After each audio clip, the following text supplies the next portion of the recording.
Good morning students.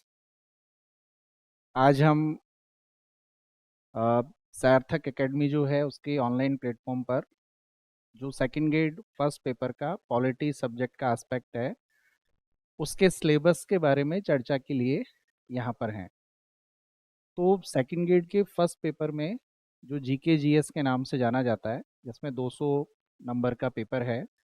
इस 200 number के paper में हम देखें तो 2023 और उससे पहले की जो वैकेंसी 18 वाली वैकेंसी रही, इसमें लगभग पॉलिटी की जो क्वेश्चंस हैं ये लगभग 22 से लेकर और 25 क्वेश्चन के बीच में पूछे जाते हैं।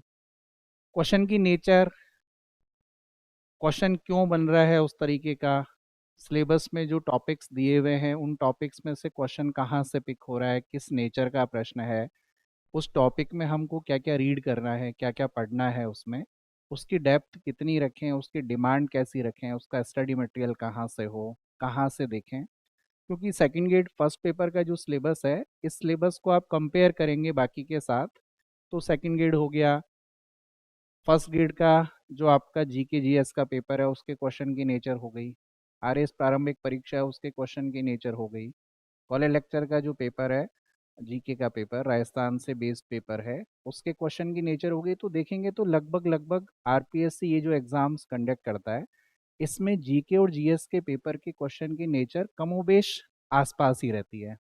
यानी सेकंड ग्रेड को आप बाकी के साथ भी लेकर चलें तो उनके क्वेश्चंस में ज़्यादा डिफरेंस नहीं है, उनकी अप्रोच भी वैसी है, जो सिलेबस से मिलता जुलता टॉपिक है वहाँ से क्वेश्चन वो एज इट इज़ पूछ भी रहा है। तो सबसे पहले हम सिलेबस पे डिस्कस करते हैं कि आरपीएससी ने जो सेकंड ग्रेड फर्स्ट पेपर का जो सिलेबस डिज़ाइन किया है उस सिलेबस में क्या क्या है। आप देखेंगे ओवरऑल जो सिलेबस दिया हुआ है उसमें बहुत सारा पार्ट आपका कॉन्स्टिट्यूशन ऑफ इंडिया से रिलेटेड है, जिसमें कॉन्स्टिट्यूशन में आपके जो प्रियम्बल है उस प्रियम्बल से लेकर और लास्ट तक राज्यपाल का पद हो गया, और उसके बाद जो स्टेट के डिफरेंट डिफरेंट आपके जो संगठन है, आयोग, कमीशन है, इनके बारे में सिलेबस में दिया हुआ है। सबसे पहला एस्पेक्ट लिखा हुआ है इंडियन कॉन्स्टिट्यूशन। संविधान की नेचर वैसे बहुत बड़ी है, पूरा आर्टिकल 1 to 395 तक कॉन्स्टिट्यूशन के नाम से जाना जाता है, लेकिन सिलेबस में हम देखेंगे इसको डिटेल जब ओपन किया हुआ है तो इसमें स्पेसिफिक टॉपिक डिज़ाइन है कि इंडियन कॉन्स्टिट्यूशन में भी कौन कौन से टॉपिक हमको अपने सिलेबस के अकॉर्डिंग रीड करके चलना है। कॉन्स्टिट्यूशन के बाद का जो एस्पेक्ट है वो है पॉलिटिकल सिस्टम। कॉन्स्टिट्यूशन एक बड़ा एस्पेक्ट आ गया, उसमें पॉलिटिकल सिस्टम जो है कि भाई सरकार का तंत्र क्या है, प्रशासनिक व्यवस्था सरकार की जो है, विधायिका व्यवस्था, प्रशासनिक कार्यकारी व्यवस्था और न्यायिक व्यवस्था जो है वो किस तरह से चल रही है, आपके संविधान के जो भाग हो गए उनके बारे में जानकारी है।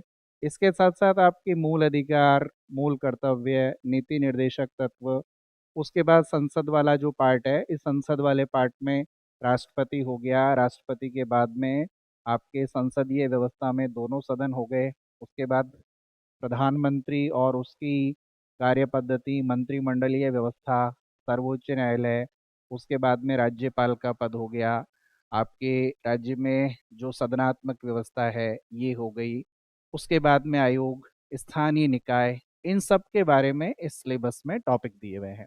तो पॉलिटिकल सिस्टम में प्रशासनिक व्यवस्था जो है, जो आपके गवर्नमेंट किस तरह से काम कर रही है, कौन कौन उसके पार्ट हैं, उसके बारे में चर्चा है। उसके बाद में है फॉरेन पॉलिसी, इम्पोर्टेंट पार्ट है फॉरेन पॉलिसी। पिछले 2014 से पहले की स्थिति और 2014 के बाद की स्थिति को कंपेयर करें तो एक क्वेश्चन लगातार, आगे हम क्वेश्चन पे भी डिस्कस करेंगे, इस टॉपिक से कितने क्वेश्चन 2023 में है, और उससे पहले भी लगभग कोई टॉपिक ऐसा नहीं है जहाँ से क्वेश्चन छोड़ा गया हो। पर कितना सा है कि अप्रोच कि क्वेश्चन बन कहाँ से रहा है तो हमको वो रीड कहाँ से करना है वो देखना है। तो फॉरेन पॉलिसी हम देखेंगे तो फॉरेन पॉलिसी के डिफरेंट डायमेंशन हो गए, नेहरू का युग हो गया, लाल बहादुर शास्त्री हो गए, उनके समय का हो गया, उसके बाद में इंदिरा गांधी का समय आया, इंदिरा गांधी के बाद में फिर आपके गठबंधन सरकारों का जो दौर रहा उसमें फिर पीवी नरसिम्हा राव से लेकर और 2014 से जो परिवर्तन आए, उन परिवर्तनों से रिलेटेड जो जो नए नए टर्म्स आए, जैसे पैरा डिप्लोमेसी हो गया, 100 डे डिप्लोमेसी हो गया, फास्ट ट्रैक डिप्लोमेसी हो गया, पड़ोस पहले की नीति हो गया, और विभिन्न जो क्षेत्रीय संगठन हैं उनके साथ हमारे जो संबंध जैसे जैसे डेवलप होते गए, आसियान के साथ हमने अलग तरह के अपने संबंध डेवलप किए, उनसे क्वेश्चन किस तरीके से बनता है इस पर हम चर्चा करेंगे। फिर उसके बाद में है राजस्थान की राजनीतिक और प्रशासनिक व्यवस्था। कंटेम्प्रेरी जो समय है, इस समय में हम देखें तो सबसे ज़्यादा जहाँ से क्वेश्चन चेंज हो रहा है या जिसने मोड अपना बदला है, वो राजस्थान की राजनीतिक और प्रशासनिक व्यवस्था है। आप प्रश्न देखेंगे तो स्टैटिक पार्ट ज़्यादा है। इस स्टैटिक पार्ट में जो टॉपिक्स दिए हुए हैं उन टॉपिक्स के माइनर पे भी क्वेश्चन गया, कंपैरेटिव क्वेश्चन गया। राज्यपाल है, राज्यपाल को लिंक कर दिया है कि निम्न में से कौन से ऐसे व्यक्ति रहे जो राज्यपाल रहे और राज्यपाल के साथ साथ किसी और जगह पे रहे हुए हैं, किसी दूसरे ऑर्गेनाइजेशन जो है उसके प्रमुख रहे हुए हैं, एयर चीफ मार्शल रहे हुए हैं, मुख्य न्यायाधीश रहे हुए हैं, न्यायाधीश रहे हुए हैं, या फिर आरपीएससी के मेंबर, उसको कनेक्ट कर दिया है यहाँ से। तो आप देखेंगे तो बहुत सारी चीज़ों को मिला करके फिर और एक स्टैटिक पार्ट पूछा जा रहा है। तो आपको सबके बारे में फिर प्रॉपर डिटेल में आपको जानकारी होनी चाहिए। तो राजस्थान की राजनीतिक और प्रशासनिक व्यवस्था दी हुई है। राजनीतिक व्यवस्था में आपके मुख्य राज्यपाल हो गया, मुख्यमंत्री हो गए। मुख्यमंत्री में भी डिफरेंट तरह के क्वेश्चंस हैं। सबसे ज़्यादा बार वाले मुख्यमंत्री हैं, किनके समय में सर्वाधिक आपातकाल हुए, किनके समय में सर्वाधिक सेशंस हुए हैं, कौन सबसे ज़्यादा बार बना है, 4 बार या उससे अधिक, 3 बार या उससे अधिक, 2 बार या उससे अधिक में, कौन सा लीडर ऑफ अपोजिशन रहे हुए हैं, कौन जो है वो प्रोटेम स्पीकर, डेप्यूटी स्पीकर रहे हुए हैं। तो ऐसे स्टैटिक पार्ट को ज़्यादा लंबा इसमें किया गया है। तो इसको भी हमको थोड़ा डिटेल में देखकर चलना है। इसका ओवरऑल जो सोर्स हम देखें तो राजस्थान के राजनीतिक और प्रशासनिक व्यवस्था के लिए जो राजस्थान गवर्नमेंट की वेबसाइट है, इसमें आप देखेंगे तो वहाँ पर एक ब्रैकेट दिया हुआ है, दलीय व्यवस्था, पार्टी पोजीशन और ऑर्गेनाइजेशन। तो वहाँ पे पूरा जो शुरू से लेकर लास्ट तक का है कि सबसे फर्स्ट टाइम जो पॉलिटिकल पार्टी रही वो कौन सी है, अपोजिशन में पहली दूसरी बड़ी पार्टी, दूसरे इलेक्शन में अपोजिशन पार्टी सबसे बड़ी, तीसरे में सबसे बड़ी, चौथे में सबसे बड़ी, उनमें लीडर ऑफ अपोजिशन जो है वो कौन कौन रहे हैं, जैसे लक्ष्मण सिंह जी जो हैं उनके बारे में क्वेश्चन लगातार 4 बार जो है उन पे था। उसी तरह से पहले विधानसभा में सबसे बड़ी जो पार्टी है उस पे क्वेश्चन पूछ लिया गया है। तो ये सामान्य जानकारी जो है इन पे क्वेश्चन लगातार पूछ लिए जाता है। कमिटीज जब भी बनती हैं, सेंट्रल गवर्नमेंट अभी फॉर्म हुई है, सेंट्रल गवर्नमेंट में अभी कमिटीज का गठन हुआ हुआ है, जिसमें कमिटीज के चेयरपर्सन सभी नियुक्त किए गए। ऐसे ही राजस्थान में भी अभी जो नई कमिटीज बनी है, इन नई कमिटीज के चेयरपर्सन बने हैं। तो जब भी चेयरपर्सन बनते हैं उस समय में यहाँ पे क्वेश्चन पूछ लिया जाता है। आगे हम देखें, इसको डिटेल में बताया हुआ है, सिलेबस को और डिटेल किया गया है। सबसे पहला है सिलेबस जहाँ से शुरू हो रहा है, 1919 और 1935 का अधिनियम। ये दोनों अधिनियम जो हैं इंडियन कॉन्स्टिट्यूशन के फ्रेमवर्क और फ्रेमिंग के बेस्ड, एक तरह से कह सकते हैं कि पूरा कॉन्स्टिट्यूशन इन पर बेस रहा हुआ है। इससे पहले के हमने इसलिए नहीं लिए हैं क्योंकि 1919 में उससे पहले की सारी चीज़ें जो हमारे काम की थी वो कॉन्स्टिट्यूशन में हमने ले ली। 1935 में जो जो चेंजेस हुए और जो हमको बेसिक नीड लगी, तो वो हमने 1935 से उठा लिया। लगभग मान सकते हैं आपके सिलेबस, आपका कॉन्स्टिट्यूशन का जो लगभग 50% पार्ट है, ये 1935 के अधिनियम से पिक किया हुआ है। 1919 के अधिनियम के अंतर्गत जो आपके डायरकी सिस्टम हो गया, द्विसदनात्मक व्यवस्था हो गई, लोक सेवा आयोग का प्रोविज़न हो गया, ऐसी चीज़ें जो है इनके बारे में सामान्य जानकारी है, और लगभग 1919 और 1935 के अधिनियम जो हैं दोनों पे क्वेश्चन है। 1909 का अधिनियम हम सामान्य शब्दों में जानते हैं, पार्लियामेंटो सुधार हो गया। 1919 में मॉन्टेग्यू चैम्सफोर्ड हो गया। लेकिन 1935 में भारत मंत्री और वायसराय दोनों के नाम नहीं आते हैं। तो हो सकता है कभी ऐसा क्वेश्चन क्रिएट हो और उसमें पूछ लिया जाए। तो मर्सिलियोफ जेटलैंड हो गया, जो उस समय भारत मंत्री या भारत सचिव रहे। तो वो ध्यान रहे कि भाई हाँ, इनके समय में ये जो एक्ट है वो डिज़ाइन हुआ हुआ है। लॉर्ड लिनलिथ को उस समय वायसराय है जिनके समय में ये एक्ट बना। तो 1919 और 1935 दोनों के एस्पेक्ट पे क्वेश्चन डिजाइन हुआ है और लगभग हर बार ये क्वेश्चन पूछा हुआ है। उसके बाद आप देखेंगे कॉन्स्टिट्यूशनल फ्रेमवर्क जो है, संविधान का जो निर्माण हुआ, तो संविधान के निर्माण में अंबेडकर जी का योगदान, क्योंकि कॉन्स्टिट्यूशन की जो प्रारूप समिति रही जिसने सारा काम किया, प्रारूप समिति के अध्यक्ष के रूप में अंबेडकर साहब रहे, तो उनका योगदान क्या रहा और कॉन्स्टिट्यूशन बना कैसे।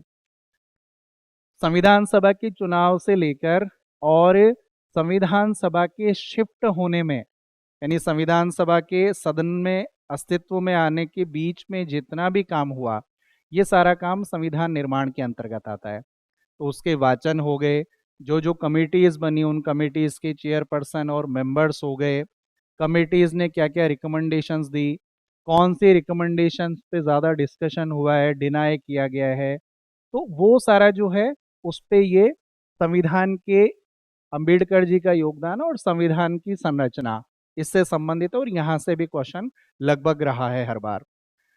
उसके बाद के रूप में हम देखें प्रमुख विशेषताएं, तो ओवरऑल जब पहले टॉपिक से लेकर और लास्ट टॉपिक तक, जनरली ये टॉपिक एंड में होता है क्योंकि लगभग कॉन्स्टिट्यूशन की समझ डेवलप हो चुकी होती है।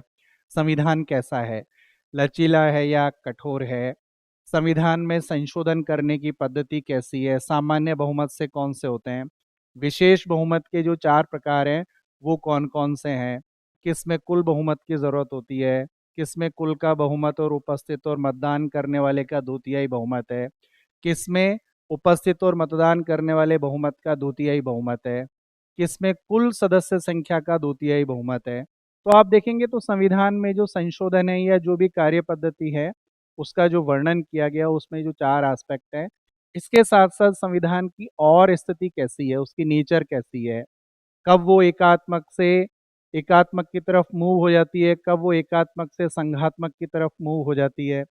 संघात्मक की स्थिति है तो वहाँ पर बैरिकेड्स कौन कौन से हैं जहाँ पर राज्यों को रोक है, जिन विषयों पर वो कानून बनाने में असक्षम है, तो वो सारे एस्पेक्ट जो हैं वो इसके अंतर्गत आते हैं। इसके बाद हम देखें मौलिक अधिकार, सबसे इम्पोर्टेंट टॉपिक है और लगभग क्वेश्चन ऐसा रहता है करंट अफेयर्स में, मौलिक अधिकार से जुड़ा हुआ विषय जो उस समय चर्चा में है उसको लेकर प्रश्न आया था और ये टॉपिक ऐसा है जहाँ लगभग सब एग्जाम्स में प्रश्न है। बीच में जब ऑनर किलिंग के मामले बढ़े तब आपने देखा होगा खाप पंचायत बहुत ज़्यादा चर्चा में आई, तो ऐसी स्थिति में उसने प्रश्न बनाकर पूछ लिया कि भाई वयस्क होते हुए अपने इच्छा से विवाह करने का अधिकार संविधान का कौन सा आर्टिकल देता है। इसी तरह से निद्रा का अधिकार हो गया, इसी तरह से सुने जाने का अधिकार, आर्टिकल 14 और आर्टिकल 21 जब हम कंपेयर करते हैं तो दोनों में जो सिमिलरिटीज है उसमें सुने जाने का अधिकार, राइट टू सैंडाई, यानी आपको बिना सुने कभी भी न्याय नहीं हो सकता। यदि बिना सुने ऐसा किया गया है तो ऐसी स्थिति में वो न्याय की परिभाषा में नहीं है। प्राकृतिक न्याय, नेचुरल जस्टिस का जो बेस कॉन्सेप्ट है वो राइट टू सैंडाई है। तो सुने जाने का अधिकार कौन से आर्टिकल में है, ऐसे ही डिफरेंट डिफरेंट जो आर्टिकल 35 तक के दिए हुए हैं मौलिक अधिकार के पार्ट में, उसमें संवैधानिक अधिकार, विधिक अधिकार, इन सब पे क्वेश्चन एकाध पूछ लिया गया है। उसके बाद देखें हम मौलिक कर्तव्य है, मौलिक कर्तव्य की भी स्थिति ठीक इसी तरह से है। प्रश्न पूछने की पद्धति थोड़ी सी बदली, 1 से लेकर 11 तक जो मौलिक कर्तव्य दिए हुए हैं, तो मौलिक कर्तव्य के लिए जो कमेटी बनी उस कमेटी में जो मेंबर्स थे उस मेंबर्स पे 4 ऑप्शन देकर पूछ लिया गया है कि निम्न में से कौन सा मेंबर मूल कर्तव्यों के डिजाइन के समय जो कमेटी बनी उस कमेटी का सदस्य था या नहीं था। स्वर्ण सिंह कमेटी के रिकमेंडेशन पे जो सदस्य थे उसमें एक क्वेश्चन हुआ। इसी तरह से 1 से लेकर 11 तक जो मूल कर्तव्य दिए गए हैं उसमें सीक्वेंस क्या है उसका मूल कर्तव्य का, ये तक परीक्षा में पूछ लिया गया है। तीसरे और चौथे पे दोनों पे प्रश्न था। तो ध्यान रहे कि भाई हाँ, पहले से लेकर 11 तक में पहले में क्या है, दूसरे में क्या है, राष्ट्रगान गाना लिखा हुआ है या राष्ट्रगान के प्रति सम्मान लिखा हुआ है, राष्ट्रध्वज फहराना लिखा हुआ है या राष्ट्रध्वज के संदर्भ में और कोई प्रोविजन लिखा हुआ है, पर्यावरण के अंतर्गत नदी, झील, वन और वन्य जीव 4 वहां पर दिए हुए हैं तो चारों के बारे में जानकारी हो।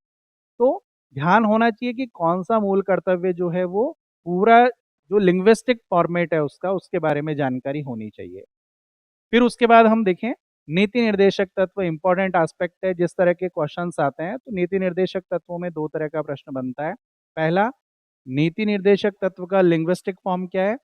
दूसरा, नीति निर्देशक तत्व का जो एस्पेक्ट है वो कौन से संविधान संशोधन से उसमें स्टैब्लिश हुआ। अभी थोड़ा सा चेंज हुआ, और थोड़े से चेंज होने के बाद आर्टिकल 39 के जो 6 एस्पेक्ट हैं उसको लेकर प्रश्न बनने की प्रकृति बढ़ी है। तो अब आपको उनके अंदर जो चीज़ें दी हुई है, पहले आप सिंपल लाइन वाला याद करके भी चला सकते थे, लेकिन अब उसके अंदर स्पेसिफिक जो क्लाउज दिए हुए हैं उसके बारे में भी जानकारी होनी चाहिए, क्योंकि क्वेश्चन वहां से अब पिक हो रहा है। उसके बाद की स्थिति हम देखें, सिलेबस का अगला टॉपिक जो है, भारत के राष्ट्रपति प्रधानमंत्री कार्यालय, प्राइम मिनिस्टर्स ऑफिस है। तो राष्ट्रपति के समय कब कब कौन कौन राष्ट्रपति रहे, उन राष्ट्रपति के समय काल में होने वाली जो घटनाएं हैं उनके बारे में जानकारी हो। कौन से राष्ट्रपति रहे, आपातकाल किन के समय में लगा, कोई विशेष घटना घटी है तो ध्यान रहे। राष्ट्रपति का सीक्वेंस हमको पता रहे। राष्ट्रपति के रूप में कौन से ऐसे रहे जो उपराष्ट्रपति के पद पर नहीं पहुंचे, उनकी जानकारी रहे। ठीक इसी तरह से प्रधानमंत्री कार्यालय है। प्रधानमंत्री कार्यालय में जनरली क्वेश्चन जो है, गठबंधन सरकारों के शुरू होने से लेकर और वर्तमान तक जो मुख्य आपके प्रधानमंत्रियों का क्रम है वो आपको जानकारी में रहे, क्योंकि गठबंधन सरकारों के समय में सरकारें लंबे समय तक नहीं थी, अस्थिर सरकारें थी, तो प्रधानमंत्री लगातार बदले तो सीक्वेंस में क्वेश्चन पूछ लिया जाता है, तो वो जानकारी में रहे। उनके समय में जो जो अमेंडमेंट हुए, प्रधानमंत्री कार्यालय कब अस्तित्व में आया है, वो थोड़ी सी जानकारी हमारे पास रहे। रिकमेंडेशंस रहे कि भाई किन के समय में प्रथम प्रशासनिक सुधार आयोग, द्वितीय प्रशासनिक सुधार आयोग, सरकारी आयोग हो गया, वीरप्पा मोइली समिति हो गया, मदन मोहन पंछी कार्यबल हो गया, तो कौन से उस समय सरकारों के द्वारा जो कमीशन है वो स्टैब्लिश किए गए, उनकी रिकमेंडेशन क्या है, किसने किसी के बारे में कुछ कहा हो, वो यहाँ पे प्रश्न में आता है। राजनीतिक दल और दबाव समूह, थोड़ा सा टॉपिक को आगे लेकर चलते हैं तो तीन तरह के डायमेंशन है इसमें। राजनीतिक दल हो गया, हित समूह हो गया, दबाव समूह हो गया। राजनीतिक दल पे तीन तरह की पॉलिटिकल पार्टी है, जिसमें आपके राष्ट्रीय दल हो गए, क्षेत्रीय दल और पंजीकृत दल हो गए। तो अभी करंट अफेयर्स में राष्ट्रीय दलों की संख्या, राष्ट्रीय दलों के आपके चुनाव चिन्ह क्या है, राष्ट्रीय दल की मान्यता उसे कब मिली है, तो इसके बारे में जानकारी होनी चाहिए। साथ साथ जब इलेक्शंस हो रहे हैं तो इलेक्शन में, क्योंकि राजस्थान बेस्ड एग्जाम है, तो राजस्थान में जो इलेक्शन हुए हैं उसमें पार्टी पोजीशन की जानकारी हो कि कौन से दल को कितनी सीटें मिली है, उनका सीक्वेंस पता हो। इंडिपेंडेंट मेंबर है उनकी भी जानकारी हो कि हाँ दूसरे नंबर पे सर्वाधिक संख्या, तीसरे नंबर पे सर्वाधिक संख्या किनकी रही है। बाकी जो पॉलिटिकल पार्टी, जैसे अभी एग्जाम हुआ उसमें जो बाप था उसके ऊपर क्वेश्चन पूछ लिया गया है, तो जानकारी रहे थोड़ा सा कि भाई कौन सी पॉलिटिकल पार्टी कितनी सीट्स लेकर आ रही है, उनकी पोजीशन का सीक्वेंस जानकारी में रहे। इसी तरह से अलायंस है सेंट्रल गवर्नमेंट के, तो पहले से लेकर और पांचवें छठे नंबर तक की पॉलिटिकल पार्टी की जानकारी रहे। पहले नंबर पे सर्वाधिक सीट किन की है, दूसरे पे किन की है, तीसरे पे किन की है, और सीटों की संख्या के बारे में जानकारी रहे। उसके बाद हम देखते हैं दबाव समूह। दबाव समूह में विभिन्न ऑर्गेनाइजेशन या ऐसे ग्रुप्स बीच बीच में उठते हैं जिनके आधार के ऊपर सरकारें अपने निर्णय में परिवर्तन करती। एसोचैम हो गया या और ऐसे छोटे समूह हो गए जो पॉलिटिकल प्रेशर बनाते हैं और सरकारों को अपने अनुसार काम करने के लिए बाध्य करते हैं, तो दबाव समूह की परिभाषा में आते हैं। डायरेक्ट इलेक्शन में पार्टिसिपेट नहीं करते हैं, लेकिन सरकार की नीतियों को प्रत्यक्ष या परोक्ष रूप से प्रभावित करते हैं। उसके बाद हम देखेंगे अगला पार्ट, भारत की विदेश नीति के सिद्धांत। सिद्धांत के साथ साथ इसके निर्माण में नेहरू का योगदान दिया हुआ है। जनरली एक सामान्य कथन है कि आप भारतीय विदेश नीति को पढ़ लेंगे तो नेहरू समझ में आ जाएंगे, और नेहरू को पढ़ लेंगे तो भारतीय विदेश नीति समझ में आ जाएगी। जब तक प्रधानमंत्री के रूप में रहे तब तक विदेश मंत्रालय, विदेश मंत्री का कार्य भी उन्होंने ही किया, और भारतीय फॉरेन पॉलिसी एक तरह से जो ड्राफ्ट हुई है वो सारी की सारी उन्हीं पर आधारित है। चेंजेस समय के अनुसार जरूर हुए, विभिन्न पॉलिसीज जो आई उन सब के बारे में जानकारी हो। जैसे हम इसके दौर को बांटते हैं तो नेहरू युग हो गया, नेहरू युग के समय में पंचशील कॉन्सेप्ट हो गया, गुटनिरपेक्षता हो गया, गुटनिरपेक्षता के सम्मेलन हो गए, पंचशील के 5 एस्पेक्ट हो गए, किन किन के साथ रहा, उसी के साथ आगे हम चलते हैं तो बहुत सारी पॉलिसीज़ जो हैं वो डेवलप हुई। गुजरात सिद्धांत आया, पूर्व की ओर देखो नीति आई, पड़ोस पहले की नीति आई। उसके बाद में और इसको विस्तार किया हमने तो 2014 के बाद से आपने देखा fast track diplomacy, 100 day diplomacy, ये नई पॉलिसीज़ डिज़ाइन हुई, पैरा डिप्लोमेसी। तो ये क्या है, कौन-कौन से देशों के संदर्भ में क्या पॉलिसीज़ अपनाई गई हैं? इसी के साथ क्योंकि इस टॉपिक में संयुक्त राष्ट्र संघ और वैश्वीकरण ऐड किया हुआ है, आगे हम देखेंगे। यूएनओ है, भूमंडलीकरण है, अंतर्राष्ट्रीय प्रवृत्तियाँ हैं। तो दोनों तीनों को हम देखेंगे तो ये आपस में जुड़े हुए हैं। यूएनओ की सितंबर में अभी आपने देखा होगा महासभा का अधिवेशन हुआ, महासभा के अधिवेशन में भारत के प्रधानमंत्री वहाँ पहुँचे। वहाँ पहुँचने के बाद जिन-जिन लोगों से मिले वो, उसके परोक्ष के कई नतीजे आपके सामने रहेंगे। तो क्या वार्ताएँ हुई है, उनके बारे में जानकारी हो, G20 के सम्मेलन हुए, उसके बारे में जानकारी हो, चर्चित स्थान जो हैं उनके बारे में पूछ लिया जाता है। किसी के साथ पर्टिकुलर कोई समझौता हुआ है, उस समझौते के बारे में पूछ लिया जाता है।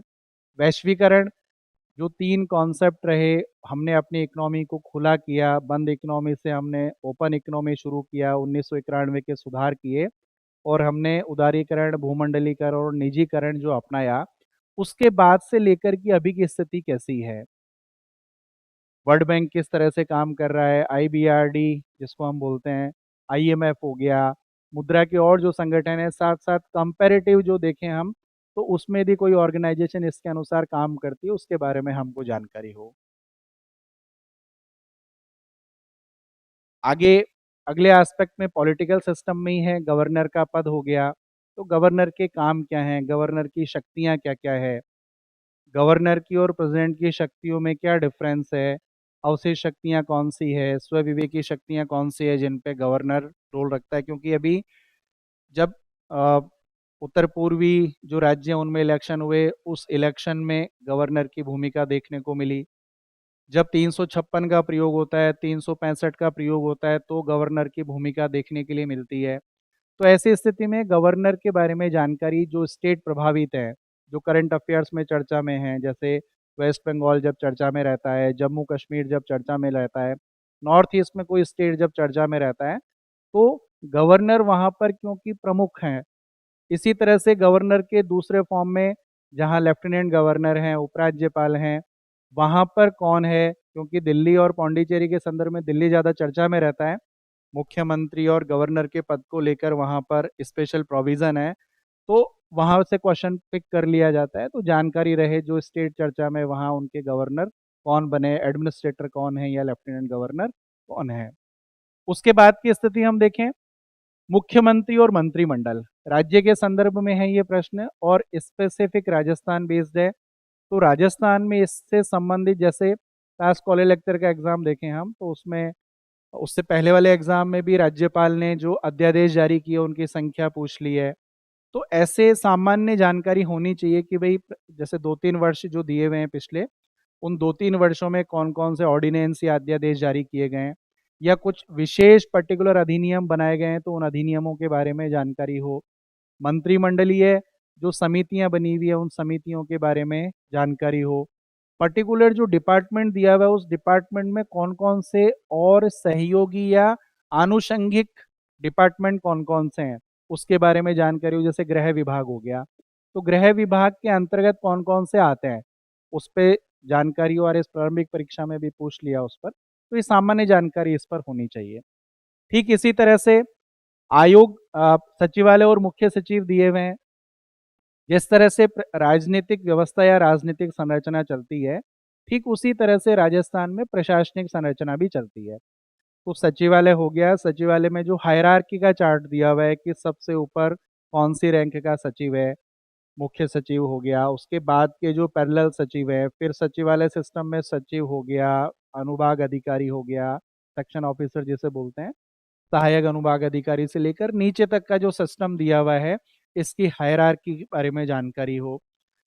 जो मुख्य सचिव रहे, सर्वाधिक लंबे समय तक रहने वाले मुख्य सचिव, सर्वाधिक मुख्यमंत्रियों के कार्यकाल के साथ काम किया है ऐसे मुख्य सचिव, राजस्थान बेस्ड व्यक्ति जो राजस्थान में मुख्य सचिव बने, क्योंकि बाहर के कैडर जब अलॉट होता है तो बाहर के राज्यों के जो व्यक्ति हैं सिविल सेवा में जो बहुत टॉप पर आते हैं, मुख्य सचिव बनते हैं, तो उनके साथ साथ राजस्थान के रहने वाले या राजस्थान मूल के मुख्य सचिव जो सर्वाधिक लंबे समय तक रहे, मुख्य सचिव के काम क्या क्या हैं, कि राज्य के प्रतिनिधि के रूप में केंद्र में वो कौन कौन से आ, जो मीटिंग्स होती हैं उनमें पार्टिसिपेट करता है, किन किन का वो पदेन प्रमुख होता है। तो ये सामान्य जानकारी जो है इसके बारे में जानकारी होनी चाहिए, प्रश्नों में पूछ लिया जाता है। इसी तरह से राजस्थान लोक सेवा आयोग, राजस्थान लोक सेवा आयोग की वेबसाइट पर जाकर जब आप इंफॉर्मेशन देखेंगे तो वहाँ क्वेश्चन क्रिएट हुए हुए हैं। राजस्थान लोक सेवा आयोग जब बना तो आयोग के बनने से पहले किन किन रियासतों के अपने सेवा और भर्ती के लिए निकाय बने हुए थे, सेवा और भर्ती के कौन कौन से नियमों से आरपीएससी जो है वो काम कर रही है अभी, आरपीएससी जब इस्टेब्लिश हुई तो उसका गठन कब हुआ है, उसने काम करना कब से शुरू कर दिया है, कितने सदस्य थी, उसमें जो परिवर्तन हुआ वो कौन से ईयर में और कब हो गया, वर्तमान में कितने सदस्य हैं, क्या काम करती है, इन सब के बारे में जानकारी हो और प्रश्न पूछ लिया गया है। सर्वाधिक लंबे समय तक रहने वाले जो चेयरमैन हैं, ऐसे सदस्य जो मेंबर भी रहे, चेयरपर्सन भी रहे, यूपीएससी में गए, ऐसे जो सचिव भी रहे, मेंबर भी रहे, ऐसे जो आरपीएससी में मेंबर रहे या अध्यक्ष रहे, राज्यपाल भी रहे, रा, आपके उच्च न्यायालय के न्यायाधीश के रूप में रहे और इनसे जुड़ाव रहा, तो ऐसे प्रश्नों की प्रकृति जो स्टैटिक पार्ट है उस पर प्रश्न पूछ लिया जाता है। महिलाओं की संख्या राजस्थान में आरपीएससी में कौन सी महिला सदस्य रही हैं, कौन सी महिला सदस्य जो हैं वो राजनीतिक रूप से जुड़ी हुई रही हैं, तो उनके बारे में जानकारी हो कि कौन कौन सी महिलाएं जो हैं वो आरपीएससी में सदस्य बनी हैं, उनमें से कौन यूपीएससी की तरफ आपके नियुक्त किए गए हैं, नियुक्ति कौन करता है, हटाने के नियम क्या हैं, आरपीएससी से पहले जो आयोग बने हुए हैं, जैसे सबसे पहले देखेंगे आप तो आपके ली कमीशन हो गया, उससे पहले भी आप देखेंगे तो एचिसन कमेटी, इंग्लिस्टन कमेटी, ली कमेटी जिसको शाही आयोग कहा गया, उसके बाद पॉल एच एप्पलबी कमेटी हो गया, राधाकृष्णन कमेटी ने इसमें रिकमेंडेशन दी, वाई की अलग कमेटी हो गई, बासवान कमेटी हो गई। इन कमेटी की रिकमेंडेशंस क्या क्या और इन्होंने यूपीएससी में क्या क्या सुधार किए और वहाँ से आरपीएससी में क्या क्या चेंजेस हुए, इनके बारे में जानकारी, सेवा की शर्तें, नियुक्ति की शर्तें, निलंबन की शर्तें, हटाए जाने के प्रोविज़न, ये सारे जो हैं इनके बारे में प्रश्न पूछ लिया गया है। उसके बाद मानवाधिकार आयोग है। मानवाधिकार आयोग की नेचर जो है वो, क्योंकि संसदीय नियम से इस्टेब्लिश हुआ है ये और संविधान में व्यवस्था है नहीं, तो उसकी नेचर क्या है, संवैधानिक है, सांविधिक है। ठीक इसी तरह से नीति आयोग पे प्रश्न था फर्स्ट ग्रेड में और मिलता जुलता सेकंड ग्रेड में पूछ लिया गया है। तो इन आयोगों की नेचर कैसी है इसके बारे में जो प्रशासनिक शब्दावली हैं उनके बारे में जानकारी होनी चाहिए। तो जैसे मानवाधिकार आयोग का बताया हुआ है, तो मानवाधिकार आयोग कब स्थापित हुआ, मानवाधिकार आयोग ने काम करना कब शुरू किया, सदस्य संख्या 1+2 जो थी वो कब से शुरू की गई है, अभी मानवाधिकार जो आयोग है उसके अध्यक्ष और सदस्यों के कार्यकाल में परिवर्तन हुए, उसके लिए प्रोविज़न, कमेटी के लिए प्रोविज़न किए गए हैं। तो नियुक्ति के लिए समिति जो होती है उसमें कौन कौन से सदस्य होंगे, कैसे नियुक्ति होगी, उनको हटाया कब जाएगा, किस उम्र तक के जो हैं वो अध्यक्ष और सदस्य रह सकते हैं, इन पे प्रश्न पूछ लिया गया है। पंचायती राज, स्थानीय प्रशासन और स्वशासन, अभी तक जो प्रश्न की प्रकृति होती थी वो संवैधानिक थी, लेकिन पिछले दोनों तीनों बार से प्रशासनिक जो संवैधानिक प्रक्रिया है या पद्धति है या जो प्रोविज़न है उस पे प्रश्न नहीं होके अब ऑफिशियल जो रूल्स बने हुए हैं, राजस्थान पंचायती राज रूल्स बने हुए हैं, नियम जो बने हुए हैं उन पे प्रश्न है। इवन इसकी होम जो वेबसाइट है उस वेबसाइट के कॉर्नर पे जो दिया हुआ था वहाँ से क्वेश्चन पिक करके और दे दिया गया। तो ग्राम सभा के प्रोविज़न पे प्रश्न प्रश्न पूछा गया था, ग्राम सभा कॉन्स्टिट्यूशन में भी है लेकिन उसने पंचायती राज रूल्स पे प्रश्न किया 96 पे। पैसा एक्ट जो है उस पे प्रश्न प्रश्न है, पैसा एक्ट वर्तमान में कितने राज्यों में लागू, जिस समय था उस समय 10 राज्य थे, वर्तमान में अब 8 राज्यों की संख्या कर दी गई है। पैसा एक्ट किस तरह से काम करता है, जो टीएसपी एरियाज है वहाँ पर पंचायतों के क्या क्या अधिकार हैं, राजस्थान में टीएसपी एरिया है तो वहाँ पर किस तरह से काम करेगी, भूमि अधिग्रहण के लिए वहाँ पर पंचायतों को क्या शक्तियाँ हैं, सरकार की क्या शक्तियाँ हैं, इनसे संबंधित वहाँ प्रश्न पूछ लिया गया है। इसके साथ राज्य में विधानसभा विधानसभा की स्थिति में पहली विधानसभा से लेकर और वर्तमान तक की विधानसभा की स्थिति, सर्वाधिक कौन से विधानसभा में मुख्यमंत्रियों की संख्या रही, तो आप देखेंगे पहली और छठी जो है उसमें मुख्यमंत्रियों की संख्या तीन तीन रही हुई है। दो दो मुख्यमंत्री किन विधानसभाओं में रहे हुए हैं, सबसे ज्यादा कार्य दिवस किन विधानसभाओं के समय में रहे, उन विधानसभाओं में विपक्ष के नेता कौन कौन रहे, उन विधानसभाओं में speaker, pro tem speaker, deputy speaker कौन रहे, महिला विधानसभा अध्यक्ष कौन रही हुई हैं, इन सब के बारे में जानकारी हो, क्योंकि यहाँ से प्रश्न में पूछ लिया जाता है। उसके बाद की स्थिति हम देखें तो एक छोटा सा एस्पेक्ट हमने लास्ट ईयर का जो 2023 का पेपर था उसको एनालिसिस किया। लगभग 22 से 25 प्रश्न जो सेकंड ग्रेड के फर्स्ट पेपर में पूछ लिए जाते हैं, तो हम देखेंगे सिलेबस का कौन सा टॉपिक है जहां से प्रश्न पूछा जा रहा है।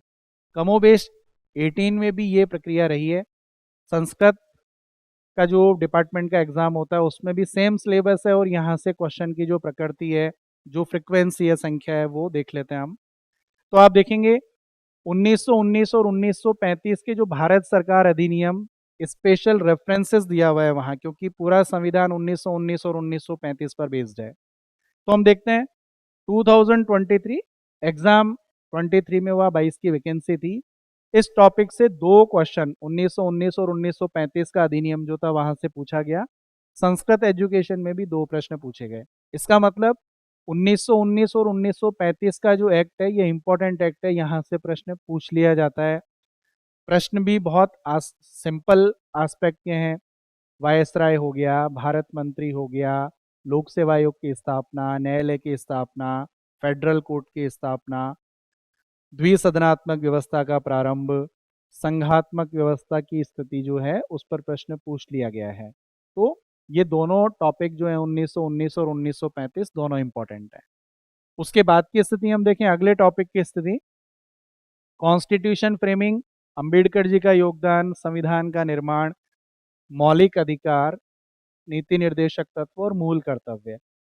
इस पूरे यूनिट से मिलाकर के 6 क्वेश्चन जो है वो 2023 में रहे हैं आरपीएससी में। संस्कृत डिपार्टमेंट का जो एग्जाम है उसमें भी 3 क्वेश्चन इससे पूछे गए हैं। तो बड़ा एस्पेक्ट है, क्वेश्चन भी फिक्स है यहाँ से। तो बड़ा एस्पेक्ट 6 क्वेश्चन यदि आ रहे हैं तो ये सेगमेंट इंपॉर्टेंट बन जाता है। उसके बाद वाला एस्पेक्ट हम देखें,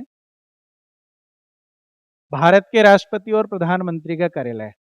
तो राष्ट्रपति और प्रधानमंत्री के कार्यालय से राष्ट्रपति जो उस समय चर्चा में कोई बिल रहते हैं, विधेयक रहते हैं, कोई जिनमें कोई ना कोई अपवाद रहता है, तो ऐसे टॉपिक पे प्रश्न है। तो दो क्वेश्चन आपके 2023 में भी रहे और दो ही क्वेश्चन संस्कृत एजुकेशन में भी रहे। तो राष्ट्रपति और प्रधानमंत्री कार्यालय यहाँ पर हर बार क्वेश्चन पूछे जा रहे हैं, तो ये भी इंपॉर्टेंट है। अगला हम देखें राजनीतिक दल और दबाव समूह। जिस पैटर्न पे हमने अभी डिस्कस किया कि political parties, political pressure groups और इंटरेस्ट ग्रुप, हित समूह, दबाव समूह, तो यहाँ से भी प्रश्न हर बार उसी नेचर में है। दो क्वेश्चन 2023 में और 3 क्वेश्चन संस्कृत डिपार्टमेंट का जो एग्जाम है उसमें भी पूछे गए हैं। तो जो पेपर सेटर का जो इंटरेस्ट है पॉलिटिकल पार्टीज को लेकर वो हमेशा बना हुआ है, और वहां से क्वेश्चन की नेचर वो एज इट इज है। इसके साथ वो इलेक्शन को भी अटैच कर देता है, जिसमें इलेक्शन में आपके इलेक्शन रिफॉर्म को भी ऐड कर देता है। इलेक्शन से रिलेटेड जो सुधार के लिए कमीशन बने हुए हैं उनकी भी वहाँ पर जानकारी पता होनी चाहिए। तो जैसे ईवीएम हो गया, वीवीपैट हो गया, इनके बारे में जानकारी हो कि भाई ये किस तरह से काम कर रहे हैं, इनका क्या इम्पोर्टेंस है। उसके बाद वाले एस्पेक्ट में हम देखें तो यहाँ से आप देखेंगे नीति निर्देश, विदेश नीति के सिद्धांत और नेहरू का योगदान। तो फॉरेन पॉलिसी पर एक क्वेश्चन, दो क्वेश्चन हमेशा देखिए। एक क्वेश्चन 23 में और दो क्वेश्चन संस्कृत डिपार्टमेंट का जो एग्जाम है उसमें पूछ लिया गया है। तो जो पॉलिसीज अभी हमने डिस्कस की है विभिन्न देशों के साथ, जिस पॉलिसी, जैसे ब्रदरहुड पॉलिसी हो गया, पड़ोस पहले की नीति हो गया, दोनों पे क्वेश्चन रहा। ब्रदरहुड पॉलिसी यानी भारत का अपने पड़ोसी देशों के साथ बड़े भाई के रूप में सहयोग करना, भूमिका निभाना, ब्रदरहुड पॉलिसी जो गुजराल सिद्धांत का एक बेस डॉक्ट्रिन रहा, उस पे क्वेश्चन रहे। आगे हम देखें भारत और यूएनओ। भारत और यूएनओ का मतलब संयुक्त राष्ट्र संघ में महासभा और उसके जो 5 अन्य प्रमुख अंग हैं, उसके साथ जो 28 उसके सहयोगी कार्यालय के रूप में देख सकते हैं हम। इनमें से 14 या 15 ऐसे हैं जिनके मुख्यालय कहाँ पर हैं, वहां से क्वेश्चन पूछ लिया गया है।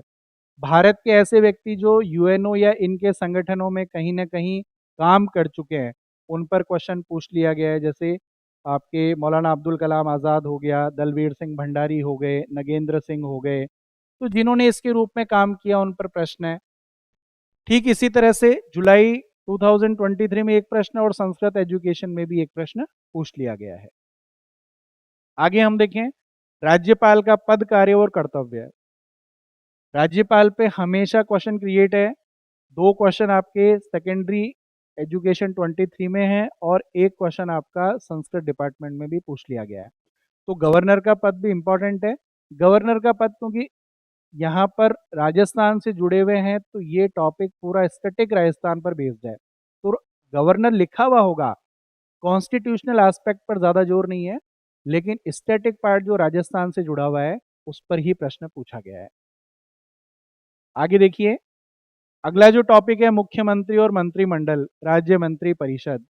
तो मंत्री परिषद में मंत्री परिषद की संरचना हो गई, केंद्र शासित प्रदेशों की और राज्यों की स्थिति हो गई, बाउंडेशंस हो गई, आकार पे बाउंडेशन हो गई, संविधान संशोधन जिसके माध्यम से मंत्री परिषद का प्रोविजन हुआ है, मंत्रिमंडल का प्रोविजन कब से है, मंत्री परिषद मंत्रिमंडल में डिफरेंस क्या क्या है, 352, 356, 360 जो है उसमें मंत्रिमंडल या मंत्री परिषद जो है उनका क्या योगदान है, कहाँ पर रिकमेंडेशन ज़रूरी है, प्रसाद पर्यंत जो काम है, नियुक्ति है, विभागों का बंटवारा है, राष्ट्रपति से जुड़ा हुआ एस्पेक्ट, उसके क्या प्रोविजंस हैं, इनके बारे में ये प्रश्न है। तो 2 क्वेश्चन आपके आरपीएससी में हैं और 2 ही क्वेश्चन आपके संस्कृत डिपार्टमेंट का जो एग्जाम है उसमें भी पूछ लिए गए हैं। आगे हम देखें राज्य सचिवालय एवं मुख्य सचिव। क्योंकि मुख्य सचिव सचिवालय से ही अपना काम करते हैं और जो सीनियर आईएएस होते हैं उनकी जो रैंकिंग है उसके आधार पर जो प्रमोशन है स्केल बनी हुई है, उनके आधार पे मुख्य सचिव हो गया, आपके अपर मुख्य सचिव हो गया, सहायक सचिव हो गए, अतिरिक्त सचिव हो गए, सचिव हो गए, ये पूरा जो श्रृंखला बनी हुई है, हायरार्की बनी हुई है। इसके साथ साथ कैसे सचिवालय काम करता है, मुख्य सचिव कहाँ रिपोर्ट करेंगे, मुख्य सचिव और मंत्रिमंडल जो है उनके बीच में क्या रिलेशन है, और स्टैटिक पार्ट जो है वो यहाँ से पूछा जाता है। जुलाई 2023 आरपीएससी में भी इस पे क्वेश्चन रहा है, एक 0 क्वेश्चन रहा है। इससे पहले वाले पे इससे प्रश्न रहा है। संस्कृत एजुकेशन में 23 में एक क्वेश्चन इस पर दिया गया है। फिर उसके बाद राजस्थान लोक सेवा आयोग, आयोग जितने भी दिए हैं, मानवाधिकार आयोग हो गया, लोक सेवा आयोग हो गया, इनको आप, मेरा ये रिक्वेस्ट है कि आप आरपीएससी की वेबसाइट पर ऑफिशियल देखकर आप अपना नोट्स या आप अपना डेटा तैयार करें, कंपैरिजन करें। जैसे मानवाधिकार आयोग है तो उसके अध्यक्ष के लिए हाई कोर्ट का जज होना जरूरी है, तो जब ये कंस्ट्रक्ट हुआ उस समय पहली महिला न्यायाधीश जो रही उनको यहाँ पर अध्यक्ष बनाया गया। उसके बाद कौन कौन अध्यक्ष रहे, तो इनके बारे में जानकारी हो। तो लोक सेवा आयोग पे भी एक क्वेश्चन है और संस्कृत डिपार्टमेंट पे भी 2023 में एक क्वेश्चन यहाँ से पूछा गया है। आगे हम देखें मानवाधिकार आयोग की स्थिति अभी हमने डिस्कस की, तो मानवाधिकार आयोग पे एक क्वेश्चन आपके संस्कृत एजुकेशन में है और एक क्वेश्चन ही आपके सेकेंडरी एजुकेशन जो आरपीएससी है उसमें पूछा गया है। तो इस तरह से प्रश्नों की प्रकृति हमने डिस्कस की। इस पंचायती राज है, पंचायती राज में भी 2 क्वेश्चन आपके सेकेंडरी एजुकेशन में है और 2 ही क्वेश्चन आपके जो संस्कृत एजुकेशन है उसमें पूछे गए हैं। तो ये टॉपिक भी इंपॉर्टेंट है। करीब 22 से 25 जो प्रश्न है उनका डिवाइडेशन हम देखें तो टॉपिक लगभग तय है जहाँ से क्वेश्चन पूछ लिया जा रहा है। राज्य विधानसभा एक क्वेश्चन 2023 में आरपीएससी में भी है और संस्कृत एजुकेशन में भी 2 क्वेश्चन यहाँ से दिए गए हैं। नेचर कैसी है उसको अभी हमने डिस्कस किया कि विधानसभा की स्थिति पर किस तरह से प्रश्न पूछ लिए गए हैं। इस तरह से ओवरऑल हम देखें तो सेकंड ग्रेड का जो जीके और जीएस का सिलेबस डिज़ाइन किया गया है, ये सिलेबस एक तरह से कॉमन सेंस वाला सिलेबस है, एक सामान्य जागरूकता वाला सिलेबस है।